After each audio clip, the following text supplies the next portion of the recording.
મારા પ્રિય દેશવાસીઓ, નમસ્કાર.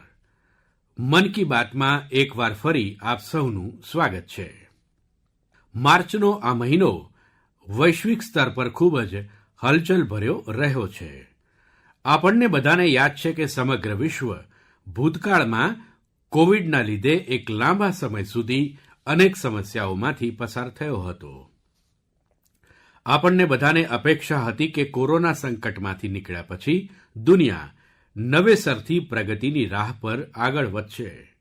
પરંતુ દુનિયાના અલગ અલગ ક્ષેત્રોમાં સતત યુદ્ધ અને સંઘર્ષની પરિસ્થિતિઓ બનતી ગઈ. વર્તમાનમાં આપણા પડોશમાં એક મહિનાથી ભીષણ યુદ્ધ ચાલી રહ્યું છે. આપણા લાખો પરિવારોના સગા સંબંધી આ દેશોમાં રહે છે. વિશેષ તો અખાતના દેશોમાં કામ કરે છે. હું અખાતના દેશોનો ખૂબ જ આભારી છું. તેઓ આવા 1 કરોડથી વધુ ભારતીયોને ત્યાં દરેક પ્રકારની મદદ કરી રહ્યા છે. સાથીઓ, જે ક્ષેત્રમાં અત્યારે યુદ્ધ ચાલી રહ્યું છે તે ક્ષેત્ર આપણી ઊર્જા આવશ્યકતાઓનું મોટું કેન્દ્ર છે. તેના કારણે દુનિયાભરમાં પેટ્રોલ અને ડીઝલ અંગે સંકટની સ્થિતિ બનતી જઈ રહી છે. આપણા વૈશ્વિક સંબંધ, અલગ અલગ દેશો તરફથી મળી રહેલો સહયોગ અને છેલ્લા 1 દાયકામાં દેશનું જે સામર્થ્ય બન્યું છે તેના કારણે ભારત આ પરિસ્થિતિઓનો મજબૂતીથી સામનો કરી રહ્યું છે. સાથીઓ, ચોક્કસ આ સમય પડકારજનક છે જ. હું આજે મન કી બાતના માધ્યમથી બધા દેશવાસીઓને ફરીથી આગ્રહ કરીશ કે આપણે એક સંપ થઈને આ પડકારમાંથી બહાર નીકળવાનું છે. જે લોકો અત્યારે આ વિષય પર રાજનીતિ કરી રહ્યા છે તેમણે રાજનીતિ ન કરવી જોઈએ. એ દેશના 140 કરોડ દેશવાસીઓના હિત સાથે જોડાયેલો વિષય છે. તેમાં સ્વાર્થભરી રાજનીતિને કોઈ સ્થાન નથી. આવામાં જે પણ લોકો અફવાઓ ફેલાવી રહ્યા છે તેઓ દેશનું બહુ મોટું નુકસાન કરી રહ્યા છે. હું બધા દેશવાસીઓને અપીલ પણ કરીશ કે તેઓ જાગૃત રહે, અફવાઓથી ગેરમાર્ગે ન દોરાઈ જાય. સરકાર દ્વારા તમને જે નિરંતર જાણકારી આપવામાં આવી રહી છે તેના પર વિશ્વાસ કરે અને તેના પર વિશ્વાસ કરીને કોઈ પગલું ભરે. મને દર વખતની જેમ આ વખતે પણ વિશ્વાસ છે કે જેવી રીતે આપણે દેશના 140 કરોડ દેશવાસીઓના સામર્થ્યથી જૂના સંકટોને હરાવ્યા હતા, આ વખતે પણ આપણે બધા મળીને આ મુશ્કેલ સમયમાંથી ખૂબ જ સારી રીતે બહાર નીકળી જઈશું. મારા પ્રિય દેશવાસીઓ, ભારતની શક્તિ અહીંના કોટી કોટી લોકોમાં નિહિત છે. આજે મન કી બાતમાં એક એવા પ્રયાસ વિશે જણાવવા માંગુ છું જે દેશવાસીઓની જનભાગીદારીની ભાવનાને દર્શાવે છે. આ પ્રયાસ છે જ્ઞાન ભારતમ સર્વે, જેનો સંબંધ આપણી મહાન સંસ્કૃતિ અને સમૃદ્ધ વારસા સાથે છે. તેનો ઉદ્દેશ દેશભરમાં પ્રાપ્ય મેન્યુસ્ક્રિપ્ટ અર્થાત પાંડુલિપિઓ વિશે જાણકારી એકઠી કરવાનો છે. આ સર્વે સાથે જોડાવાનું એક માધ્યમ જ્ઞાન ભારતમ એપ છે. તમારી પાસે જો કોઈ મેન્યુસ્ક્રિપ્ટ હોય, પાંડુલિપિ હોય અથવા તેના વિશે જાણકારી હોય તો તેનો ફોટો જ્ઞાન ભારતમ એપ પર જરૂર મૂકજો. દરેક એન્ટ્રી સાથે જોડાયેલી જાણકારીને અંકિત કરતા પહેલાં તેની પુષ્ટિ પણ કરવામાં આવી રહી છે. મને એ વાતે પ્રસન્નતા છે કે અત્યાર સુધીમાં હજારો મેન્યુસ્ક્રિપ્ટ પાંડુલિપિ લોકોએ વહેંચી છે. દાખલા તરીકે અરુણાચલ પ્રદેશના નામસાઈના ચાઓ નંદી સિંધ લોકાંગજીએ તાઈ લિપિમાં પાંડુલિપિઓ વહેંચી છે. અમૃતસરના ભાઈ અમિતસિંહ રાણાએ ગુરુમુખી લિપિમાં પાંડુલિપિ વહેંચી છે. તે આપણી મહાન શીખ પરંપરા અને પંજાબી ભાષા સાથે જોડાયેલી લિપિ છે. કેટલીક સંસ્થાઓએ પામ લીફ અર્થાત તાડપત્રો પર લખાયેલી મેન્યુસ્ક્રિપ્ટ આપી છે. રાજસ્થાનના અભય જૈન ગ્રંથાલયે કોપર પ્લેટ્સ પર લખાયેલી બહુ જૂની પાંડુલિપિઓ આપી છે. તો લદ્દાખના હામિસ મોનાસ્ટ્રીએ તિબ્બતીમાં બહુમૂલ્ય પાંડુલિપિઓ વિશે જાણકારી આપી છે. અહીં મેં માત્ર કેટલાંક જ ઉદાહરણ આપ્યા છે. આ સર્વે જૂનના મધ્ય સુધી ચાલુ રહેવાનો છે. તમને સહુને મારો અનુરોધ છે કે પોતાની સંસ્કૃતિ સાથે જોડાયેલા પાસાઓને સામે લાવો અને વહેંચો. મારા પ્રિય દેશવાસીઓ, ભારત દુનિયાનો સૌથી યુવા દેશ છે. દેશના યુવાનોની શક્તિ જ્યારે રાષ્ટ્ર નિર્માણમાં જોડાય છે તો ખૂબ જ મોટી સહાય મળે છે. રાષ્ટ્ર નિર્માણના આ દાયિત્વને નિભાવવામાં મોટી ભૂમિકા નિભાવે છે મારું યુવા ભારત અર્થાત માય ભારત સંગઠન. આ સંગઠન દેશના યુવાનોને અલગ અલગ સકારાત્મક ગતિવિધિઓ સાથે જોડી રહ્યું છે. તાજેતરમાં જ માય ભારત દ્વારા બજેટ ક્વેસ્ટનું આયોજન કરવામાં આવ્યું હતું. તેનો હેતુ હતો દેશભરના યુવાનોને બજેટ પ્રક્રિયા અને નીતિ નિર્માણ સાથે જોડવા. તેની સાથે જોડાયેલી ક્વિઝમાં દેશભરમાંથી લગભગ 12 લાખ યુવાનોએ ભાગ લીધો. ક્વિઝ પછી લગભગ 1,60,000 પ્રતિભાગીઓને નિબંધ પ્રતિયોગિતા માટે પસંદ કરવામાં આવ્યા. મને તેમનામાંથી કેટલાક નિબંધ વાંચવાનો અવસર મળ્યો. તેનાથી જાણવા મળે છે કે યુવા સાથીઓ દેશના વિકાસમાં પોતાનું યોગદાન આપવા માટે કેટલા તત્પર છે. તેલંગાણાના સૂર્યાપેટથી કોટલા રઘુવીર રેડ્ડી, ઉત્તર પ્રદેશના બારાબંકીના સૌરભ બૈસવાર અને બિહારના ગોપાલગંજથી સુમિત કુમારે ખેડૂત કલ્યાણ સાથે જોડાયેલા વિષય પર લખ્યું છે. પંજાબના મોહાલીથી આંચલ અને ઓડિશાના કેન્દ્રપાડાથી ઓમ પ્રકાશ રથે મહિલાના નેતૃત્વમાં વિકાસને આગળ વધારવાના ઉપાયો પર પોતાના વિચારો પ્રગટ કર્યા છે. હરિયાણાના યમુનાનગરથી પ્રથમ બરારે લખ્યું છે કે ગ્રીન અને ક્લીન ભારત જ સમૃદ્ધ ભારતનો માર્ગ છે. તેનાથી તેમની ઊંડી વિચારસરણી જાણવા મળે છે. દિલ્હીના શંખ ગુપ્તાનું સૂચન છે કે ગ્રામીણ ક્ષેત્રોમાં ખેલ પ્રતિભાઓને ઓળખવા માટે હજુ વધુ પ્રયાસ થવા જોઈએ. આપણા યુવાન સાથીઓએ સ્કિલ ડેવલપમેન્ટ અને ઇઝ ઓફ ડુઇંગ બિઝનેસ પર પણ પોતાના વિચારો જણાવ્યા છે. હું એ બધા યુવાનોની પ્રશંસા કરું છું જે પોતાના વિચારો જણાવી રહ્યા છે. આ વિચારો દેશને આગળ લઈ જવામાં બહુ મહત્વપૂર્ણ છે. મારા પ્રિય દેશવાસીઓ, દેશભરના ક્રિકેટ ચાહકો માટે આ મહિનો જોશ અને ઉત્સાહથી ભરી દેનારો રહ્યો છે. જ્યારે ભારતે ટી20 વિશ્વકપમાં ઐતિહાસિક જીત પ્રાપ્ત કરી તો દેશમાં બધી જગ્યાએ પ્રસન્નતાની લહેર દોડી ગઈ. પોતાની ટીમની આ શાનદાર સફળતા પર આપણને બધાને ખૂબ જ ગર્વ છે. ગત મહિનાના અંતે કર્ણાટકના હુબલીમાં એક ખૂબ જ રોચક સ્પર્ધા જોવા મળી. આ સ્પર્ધાને જીતીને જમ્મુ કાશ્મીરની ક્રિકેટ ટીમે રણજી ટ્રોફીને પોતાના નામે કરી લીધી. સૌથી આનંદની વાત એ છે કે લગભગ 7 દાયકાની લાંબી પ્રતીક્ષા પછી આ ટીમે પોતાનું પહેલું રણજી શીર્ષક જીત્યું. આ અભૂતપૂર્વ સફળતા ખેલાડીઓના અનેક વર્ષોના નિરંતર પ્રયાસોનું પરિણામ છે. ટીમના કપ્તાન પારસ ડોગરાએ અદ્ભુત કૌશલ્ય દાખવ્યું. પોતાના નેતૃત્વમાં આ જીતમાં તેમણે મહત્વપૂર્ણ યોગદાન આપ્યું. આજે દેશમાં કાશ્મીરના યુવાન બોલર આકિબ નબીના પ્રદર્શનની પણ ચર્ચા થઈ રહી છે, જેમણે રણજી શ્રેણીમાં 60 વિકેટ લીધી છે. આ જીતથી ટીમના ખેલાડીઓ અને પ્રશિક્ષણ સ્ટાફની સાથોસાથ જમ્મુ કાશ્મીરના લોકો પણ ખૂબ જ રોમાંચિત છે. ક્રિકેટના મેદાનમાં આ શાનદાર પ્રદર્શન પછી ત્યાંના યુવાનોમાં રમત પ્રત્યે ઉત્સાહ પહેલાં કરતાં વધી ગયો છે. આવનારા સમયમાં તે અનેક યુવાનોને રમતોને અપનાવવા માટે પ્રેરિત કરશે. જમ્મુ કાશ્મીરના લોકોમાં રમત અંગે અદ્ભુત ધગશ છે. મને આનંદ છે કે અત્યારે તે મોટા ખેલ આયોજનોનું કેન્દ્ર પણ બનતું જઈ રહ્યું છે. ખેલો ઇન્ડિયા વિન્ટર ગેમ્સ માટે ગુલમર્ગ તો પહેલાં જ પોતાની ઓળખ બનાવી ચૂક્યું છે. ફૂટબોલ જેવી રમત પણ અહીંના યુવાનો વચ્ચે ઘણી લોકપ્રિય છે. મને આશા છે કે આવનારા સમયમાં જમ્મુ કાશ્મીરના ખેલાડીઓની જીતનો આ ક્રમ આમ જ ચાલુ રહેશે. મારા પ્રિય દેશવાસીઓ, હું ઘણીવાર કહું છું, જે રમશે તે જીતશે. મને એ જાણીને સારું લાગ્યું કે આપણા દેશના યુવાનો હવે તે રમતોને પણ ઘણી અપનાવી રહ્યા છે જે પહેલાં એટલી લોકપ્રિય નહોતી. ઉત્તર પ્રદેશના પ્રતિભાશાળી એથ્લેટ ગુલવીર સિંહે આવા જ એક ખેલમાં કમાલ કરી દીધો છે. તેમણે કેટલાંક અઠવાડિયા પહેલાં ન્યૂયોર્ક સિટી હાફ મેરેથોનમાં 3જું સ્થાન પ્રાપ્ત કરી ઇતિહાસ રચી દીધો. તેઓ 1 કલાકથી ઓછા સમયમાં હાફ મેરેથોન પૂરી કરનારા પહેલા ભારતીય એથ્લેટ બન્યા. સ્ક્વોશ ખેલાડી બેટી અનાહતસિંહે સ્ક્વોશ ઓન ફાયર ઓપનની મોટી આંતરરાષ્ટ્રીય સ્પર્ધા જીતી. માત્ર 17 વર્ષની વયમાં તેમણે આ સફળતા પ્રાપ્ત કરી. તેની સાથે જ તે પીએસએ વર્લ્ડ રેન્કિંગમાં ટોચના 20માં જગ્યા બનાવનારા સૌથી નાની વયના એશિયાઈ મહિલા ખેલાડી બની ગઈ છે.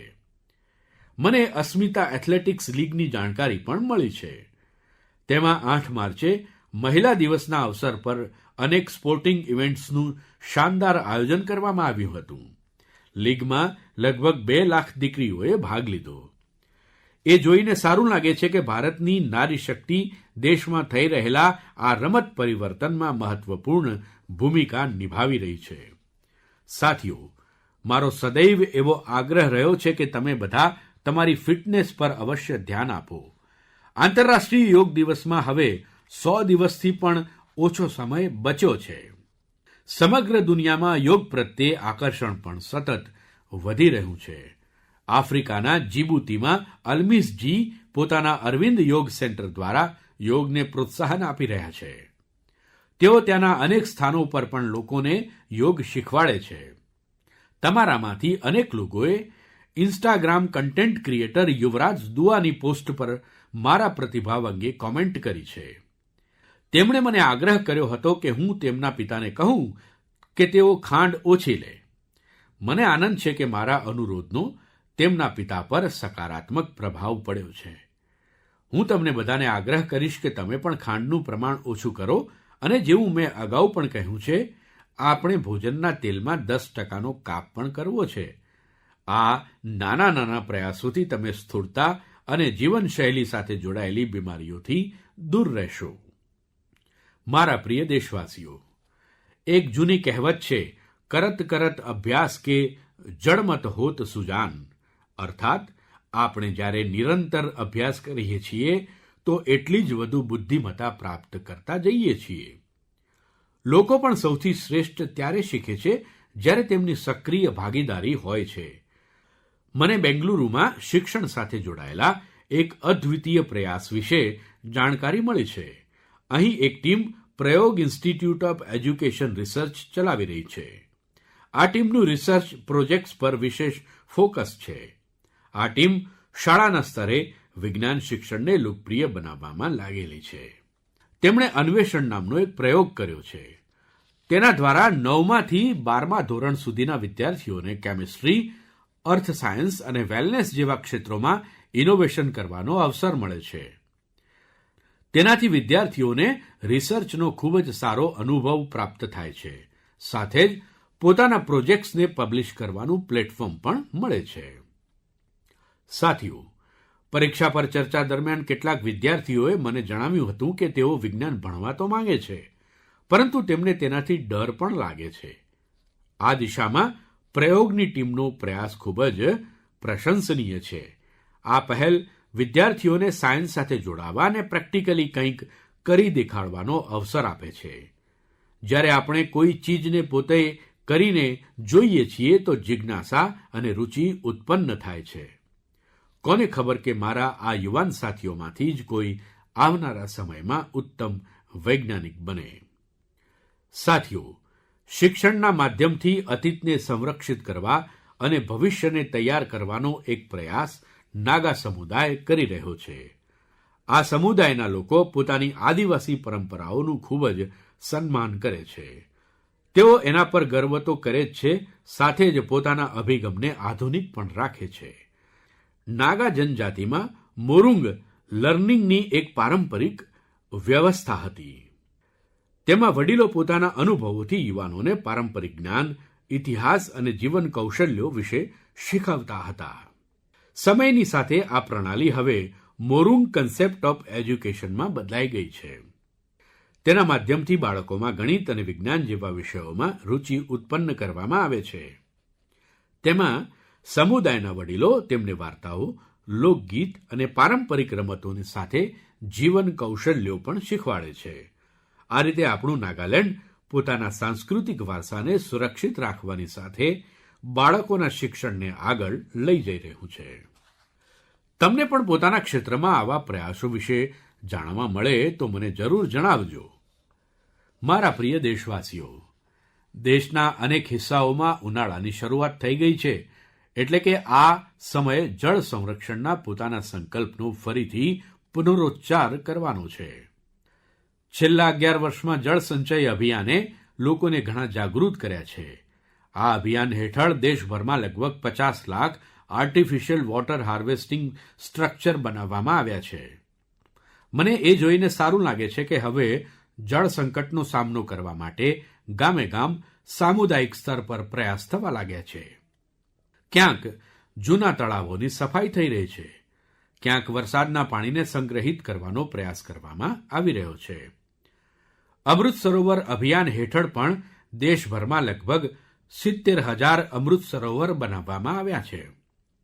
ચોમાસું આવતા પહેલાં આ સરોવરોની સાફ સફાઈ પણ શરૂ થઈ ગઈ છે. આજે હું તમને કેટલાક પ્રેરક ઉદાહરણો પણ કહેવા માંગુ છું. આ ઉદાહરણો બતાવે છે કે જનભાગીદારીથી જળ સંરક્ષણનું કામ કેટલું વ્યાપક બની જાય છે. સાથીઓ, ત્રિપુરાની જમ્પુઈ પહાડીઓમાં વસેલું વાંગમૂન ગામ 3,000 ફીટની ઊંચાઈ પર આવેલું છે. આ ગામ પાણીના ગંભીર સંકટનો સામનો કરી રહ્યું હતું. ઉનાળાના દિવસોમાં ગામના લોકો પાણી માટે દૂર દૂર સુધી જતા હતા. છેવટે ગામના લોકોએ વરસાદના દરેક ટીપાંનો સંગ્રહ કરવાનો નિર્ણય કર્યો. આજે વાંગમૂન ગામના લગભગ દરેક ઘરમાં rooftop rain water harvesting system સ્થાપિત થઈ ગઈ છે. જે ગામ ક્યારેક પાણીની તંગીનો સામનો કરી રહ્યું હતું, તે જળ સંરક્ષણનું પ્રેરક ઉદાહરણ બની ગયું છે. સાથીઓ, આ જ રીતે છત્તીસગઢના કોરિયા જિલ્લામાં પણ એક અનોખી પહેલ જોવા મળી. અહીંના ખેડૂતોએ એક સરળ પરંતુ પ્રભાવશાળી વિચાર પર કામ કર્યું. અહીંના ખેડૂતોએ પોતાના ખેતરોમાં નાના નાના રિચાર્જ તળાવ અને જમણકૂવા બનાવ્યા, જેનાથી વરસાદનું પાણી ખેતરમાં જ રોકાવા લાગ્યું અને ધીમે ધીમે તે જમીનની અંદર જવા લાગ્યું. આજે તે ક્ષેત્રમાં 1200થી વધુ ખેડૂતો આ મોડેલને અપનાવી ચૂક્યા છે અને ગામનું ભૂગર્ભ જળનું સ્તર ખૂબ જ સારું થઈ ગયું છે. આ જ રીતે તેલંગાણાના મંચેરિયાલ જિલ્લાના મુદીગુંટા ગામમાં પણ લોકોએ મળીને પાણીની સમસ્યા દૂર કરી દીધી છે. ગામના 400 પરિવારોએ પોતાના ઘરોમાં સોકપીટ બનાવ્યા અને વોટર કન્ઝર્વેશનને જન આંદોલન બનાવી દીધું. તેનાથી ગામનું ભૂગર્ભ જળ સ્તર સારું થયું છે. સાથે જ પ્રદૂષિત પાણીના કારણે થનારી બીમારીઓ બહુ ઓછી થઈ ગઈ છે. મારા પ્રિય દેશવાસીઓ, આપણા માછીમાર ભાઈ બહેનો કેવળ સમુદ્રના યોદ્ધાઓ જ નથી, પરંતુ તેઓ આત્મનિર્ભર ભારતનો એક મજબૂત પાયો પણ છે. તેઓ સવાર પડતાં પહેલાં સમુદ્રની લહેરો સાથે ઝઝૂમતાં પોતાના પરિવારની સાથે સાથે દેશની અર્થવ્યવસ્થાને મજબૂત બનાવવામાં લાગી જાય છે. આવા મહેનતુ માછીમારોનું જીવન આજે અનેક રીતે સરળ બનાવવામાં આવી રહ્યું છે. ચાહે તે બંદરગાહોનો વિકાસ હોય કે માછીમારો માટે વીમો, એવી અનેક પહેલો તેમના બહુ કામમાં આવી રહી છે. આપણે જાણીએ છીએ કે સમુદ્રમાં તેમની પ્રવૃત્તિઓને હવામાન બહુ જ પ્રભાવિત કરે છે. તેને જોતાં ટેકનોલોજી દ્વારા પણ તેમની પૂરી મદદ કરવામાં આવી રહી છે. મને ખૂબ જ આનંદ છે કે આવા પ્રયાસોથી આપણું માછીમારીનું ક્ષેત્ર ન માત્ર સમૃદ્ધ થઈ રહ્યું છે, પરંતુ કંઈક નવું કરવાની ધગશ પણ ભરી રહ્યું છે. આજે માછીમારી અને શેવાળના ક્ષેત્રમાં પણ નવા નવા ઇનોવેશન થઈ રહ્યા છે અને આપણા માછીમાર ભાઈ બહેનો આત્મનિર્ભર બની રહ્યા છે. ઓડિશાના સંબલપુરની સુજાતા ભોયાનજી એક ગૃહિણી હતા, પરંતુ તેઓ કંઈક નવું કરવા પોતાના પરિવારની વધુ મદદ કરવા માંગતા હતા. આથી કેટલાક વર્ષ પહેલાં તેમણે હીરાકુંડ જળાશયમાં માછલી પાલન શરૂ કર્યું. શરૂઆતના દિવસો તેમના માટે સરળ નહોતા. હવામાનમાં થતું પરિવર્તન, માછલીઓના ભોજનનો પ્રબંધ અને ઘરની જવાબદારીઓ સાથે સંતુલન બનાવવા જેવા અનેક પડકારો હતા, પરંતુ તેમનો જુસ્સો અડગ હતો. માત્ર 2-3 વર્ષની અંદર તેમણે પોતાના પ્રયાસને એક ધમધમતા વેપારમાં બદલી નાખ્યો. આજે તેમની સફળતા સમુદાયની મહિલાઓ માટે આશાનું નવું કિરણ બની ગઈ છે. સાથીઓ, લક્ષદ્વીપમાં મિનિકોયના હવ્વા ગુલઝારજીની વાત પણ આપણી માતાઓ બહેનોની અદ્ભુત સંકલ્પ શક્તિને સામે લાવે છે. ખરેખર તો તેઓ એક ફિશ પ્રોસેસિંગ યુનિટ ચલાવતા હતા, પરંતુ તેમને લાગ્યું કે તેમની પાસે એક સારું કોલ્ડ સ્ટોરેજ હોય તો તેઓ વધુ સારું કરી શકે છે.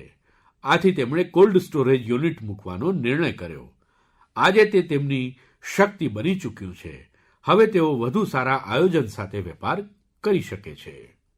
સાથીઓ, દેશમાં આજે ચારે બાજુ એવા પ્રયાસો થઈ રહ્યા છે જે પ્રેરિત કરનારા છે. બેલગાવીના શિવલિંગ સતપ્પા હુદ્દારે પારંપરિક ખેતીથી અલગ માર્ગ પસંદ કર્યો. તેના માટે તેમણે એક પોન્ડ ફાર્મ બનાવ્યું. તેના વેપાર માટે તેમને પ્રશિક્ષણ પણ મળ્યું. હવે પોતાના પોન્ડથી માછલીઓને વેચીને તેઓ સારી કમાણી કરી રહ્યા છે. તો શેવાળની માંગને જોતા અનેક લોકોએ સીવીડ કલ્ટિવેશનને પણ અપનાવ્યું છે. તેનો તેમને મોટો લાભ થઈ રહ્યો છે. હું એકવાર ફરી ફિશરીઝ સેક્ટર સાથે જોડાયેલા બધા લોકોની પ્રશંસા કરું છું. આપણા અર્થતંત્રને સશક્ત બનાવવામાં તેમના પ્રયાસો ખૂબ જ પ્રશંસનીય છે. મારા પ્રિય દેશવાસીઓ, જ્યારે સમાજ પોતે આગળ આવે છે તો નાના નાના પ્રયાસો પણ મોટા પરિવર્તનનો પાયો બની જાય છે. આપણા દેશના અલગ અલગ ભાગોમાં એવા અનેક ઉદાહરણો સામે આવી રહ્યા છે જે આપણને આજ શીખવાડે છે. તાજેતરમાં જ ઉત્તર પ્રદેશના વારાણસીમાં એક પ્રેરક પ્રયાસ જોવા મળ્યો. ત્યાં એક જ કલાકમાં 2,51,000થી વધુ છોડો વાવવામાં આવ્યા અને એક નવો ગિનીઝ વર્લ્ડ રેકોર્ડ બન્યો. આ પ્રયાસની સૌથી વિશેષ વાત એ રહી કે તેમાં હજારો લોકો એક સાથે જોડાયા. વિદ્યાર્થી, યુવાનો, સ્વયંસેવી સંગઠન, અલગ અલગ સંસ્થાઓ બધાએ મળીને આ કામને સંભવ બનાવ્યું. જનભાગીદારીનું આ જ સ્વરૂપ એક પેડ માં કે નામ અભિયાન દરમિયાન પણ જોવા મળે છે. આ અભિયાન હેઠળ દેશભરમાં કરોડોમાં વૃક્ષારોપણ કરવામાં આવ્યું છે. સાથીઓ, નાગાલેન્ડના ચિજામી ગામથી પણ એક ખૂબ જ પ્રેરક પ્રયાસ સામે આવ્યો છે. ચિજામી ગામની મહિલાઓ મળીને 150થી વધુ વિવિધતાના પારંપરિક બીજોને સુરક્ષિત રાખી રહી છે. આ બીજોને એક કમ્યુનિટી સીડ બેંકમાં સંરક્ષિત કરવામાં આવી રહ્યા છે, જેને ગામની મહિલાઓ જ ચલાવે છે. તેમાં ચોખા, બાજરો, મકાઈ, કઠોળ, શાક અને અનેક પ્રકારની જડીબુટ્ટીઓ સમાવિષ્ટ છે. આ એક એવો પ્રયાસ છે જેમાં જ્ઞાન પણ સુરક્ષિત છે, પરંપરા પણ જીવિત છે અને આવનારી પેઢીઓ માટે એક મજબૂત આધાર પણ તૈયાર થઈ રહ્યો છે. સાથીઓ, આજે જ્યારે દુનિયા આબોહવા પરિવર્તન જેવા પડકારોનો સામનો કરી રહી છે, ત્યારે એવા પ્રયાસો આપણને એ જણાવે છે કે સમાધાન ક્યારેય દૂર નથી હોતું. ઘણીવાર આપણું પોતાનું પારંપરિક જ્ઞાન અને સામુદાયિક પ્રયાસો જ આપણને સૌથી મજબૂત રસ્તો દેખાડે છે. મારા પ્રિય દેશવાસીઓ, આજે તમે દેશના કોઈ નાના મોટા શહેરમાં જશો તો એક પરિવર્તન જરૂર જોશો.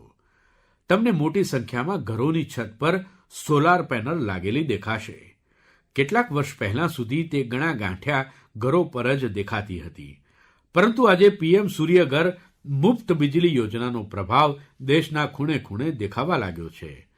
આ યોજનાના કારણે ગુજરાતના સુરેન્દ્રનગર જિલ્લાની પાયલ મુંજપરાના જીવનમાં બહુ મોટું પરિવર્તન આવ્યું છે. તેમણે સૂર્ય પહેલના માધ્યમથી સોલાર પાવર ટેકનોલોજીની ટ્રેનિંગ લીધી અને 4 મહિનાનો સોલાર પીવી ટેકનિશિયનનો કોર્સ પૂરો કર્યો. હવે તેઓ એક કુશળ સોલાર ટેકનિશિયન બની ગયા છે. પાયલ એક સોલાર ઉદ્યમીના રૂપમાં પોતાની ઓળખાણ બનાવી રહ્યા છે. તેઓ આસપાસના જિલ્લામાં સોલાર રૂફટોપ ઇન્સ્ટોલેશનનું કામ કરે છે અને તેનાથી તેમને દર મહિને હજારો રૂપિયાની આવક પ્રાપ્ત થઈ રહી છે. સાથીઓ, મેરઠના અરુણકુમાર પણ હવે પોતાના વિસ્તારમાં ઊર્જાદાતા બની ગયા છે. તાજેતરમાં જ દિલ્હીમાં થયેલા કાર્યક્રમમાં અરુણકુમારે ભાગ લીધો હતો અને પોતાનો અનુભવ જણાવ્યો હતો. તેમણે કહ્યું હતું કે તેઓ ન માત્ર વીજળી બિલની બચત કરી રહ્યા છે, પરંતુ પોતાની વધારાની વીજળી વેચી પણ રહ્યા છે. સાથીઓ, જયપુરના મુરલીધરજીની સફળતા પણ કંઈક આવી જ છે. પહેલાં તેમની ખેતી ડીઝલ પંપ પર નિર્ભર હતી, જેમાં દર વર્ષે હજારો રૂપિયા ખર્ચ થતા હતા. જ્યારે તેમણે સોલાર પંપ અપનાવ્યો તો તેમની ખેતીની રીત જ બદલાઈ ગઈ. હવે તેમને ઈંધણની ચિંતા નથી રહેતી, સિંચાઈ સમય પર થાય છે અને તેમની વાર્ષિક આવક પણ વધી ગઈ છે. સૌથી મહત્વપૂર્ણ વાત એ છે કે હવે તેમનો પરિવાર સ્વચ્છ ઊર્જાની સાથે વધુ સારું જીવન પણ જીવી રહ્યો છે. સાથીઓ, પીએમ સૂર્યઘર મુફ્ત વીજળી યોજનાનો ફાયદો પૂર્વોત્તર ભારતના ક્ષેત્રોને પણ મળી રહ્યો છે. ત્રિપુરામાં રિયાંગ જનજાતિના અનેક ગામો એવા હતા જ્યાં વીજળીની સમસ્યા હતી. હવે સોલાર મિની ગ્રીડના માધ્યમથી ત્યાંના ઘરોમાં વીજળી રહે છે. ત્યાં બાળકો હવે સાંજ પછી પણ ભણી શકે છે. લોકો મોબાઈલ ચાર્જ કરી શકે છે અને ગામનું સામાજિક જીવન પણ બદલાઈ ગયું છે. સાથીઓ, દેશમાં સોલાર ઊર્જા ક્રાંતિના આવા અગણિત ઉદાહરણ છે. તમે પણ આ ક્રાંતિ સાથે જોડાવ અને બીજાને પણ જોડજો. મારા પ્રિય દેશવાસીઓ, મન કી બાત માટે મને દર મહિને દેશના અલગ અલગ હિસ્સાઓમાંથી ઢગલો સંદેશાઓ મળે છે. આ સંદેશાઓથી એ પણ ખબર પડે છે કે અંતરિયાળ ક્ષેત્રોમાં બેઠેલા લોકો કેટલી રુચિથી આ કાર્યક્રમને સાંભળે છે. જ્યારે હું તમારા સૂચનો વાંચું છું તો મને લાગે છે કે આ કેવળ એક કાર્યક્રમ જ નથી, તે આપણો બધાનો એક સંયુક્ત સંવાદ બની ગયો છે. તમારા વિચાર, તમારા અનુભવ આ કાર્યક્રમને સતત વધુ સારો બનાવવાની પ્રેરણા આપે છે. તમે તમારી આસપાસની પ્રેરક ગાથાઓ આમ જ જણાવતા રહેજો. બની શકે છે કે તમારો એક નાનકડો પ્રયાસ બીજા કોઈના જીવનમાં મોટું પરિવર્તન લાવે, કોઈને આગળ વધવાનો નવો જુસ્સો આપે. રેડિયોની આ જ અસલી શક્તિ છે. તે દેશના અલગ અલગ ખૂણામાં બેઠેલા લોકોને એક વિચાર, એક ભાવના અને એક ઉદ્દેશ્ય સાથે જોડી દે છે. આગામી મહિને ફરી મળીશું કેટલાક નવા પ્રેરક વ્યક્તિત્વોની સાથે, કેટલાક એવા પ્રયાસોની સાથે જે આપણને આગળ વધવાની નવી ઊર્જા આપશે. ત્યાં સુધી તમે તમારું અને તમારા પરિવારનું ધ્યાન રાખજો. સ્વસ્થ રહો, આનંદમાં રહો. ખૂબ ખૂબ ધન્યવાદ.